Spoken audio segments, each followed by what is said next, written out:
ওগো আল্লাহ, ওগো মালিক, তুমি ছাড়া তো আমাদের আর কেউ নাই। আসসালামু আলাইকুম বন্ধুরা, সকলে অবগত আছেন রিসেন্টলি একজন বক্তার ওয়াজ খুবই ভাইরাল হয়েছে। ওয়াজটা এত সুন্দর হয়েছে যে সকলেই ওয়াজটা পছন্দ করছে। তো অনেকে আমাকে জিজ্ঞাসা করেছেন যে ভাইয়া, বক্তার নামটা কি, উনি কোথায় থাকেন বা ওনার পেশা কি, এ সম্পর্কে জিজ্ঞাসা করেছেন। তো সব কিছু জানিয়ে দেবো আজকের ভিডিওতে। এরকম আরও তথ্যবহুল ওয়াজ ও বয়ান পেতে আমাদের রাকিবুল ইসলাম ভুয়াপুরি অফিসিয়াল চ্যানেলকে সাবস্ক্রাইব করে পাশেই থাকুন। তো বন্ধুরা, সর্বপ্রথম আমরা জানবো ওনার নাম কি। ওনার নাম হচ্ছে হজরত মাওলানা সৈয়দ জুনাইদ আজহারি।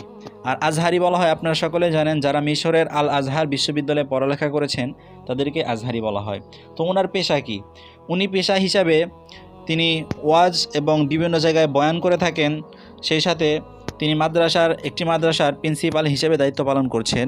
সেই মাদ্রাসার নাম হচ্ছে হজরত খাদিজাতুল কুবরা রাদিয়াল্লাহু তাআলা আনহা বালক বালিকা মাদ্রাসা। মাদ্রাসার ঠিকানা হচ্ছে হেমায়েতপুর, সাভার, ঢাকা। তো আপনারা যারা ওনাকে ওয়াজ মাহফিলের জন্য দাওয়াত দিতে চান, ওনার সাথে যোগাযোগ করবেন। আরেকটা জিনিস খেয়াল রাখবেন, যাতে নামাজের সময় কোনো সময় ফোন না দেন। তো ফোন নাম্বারটা হচ্ছে 01810703311। তো ভালো থাকবেন সবাই। আজকে এ পর্যন্তই। আসসালামু আলাইকুম। আল্লাহ হাফিজ। ওগো আল্লাহ,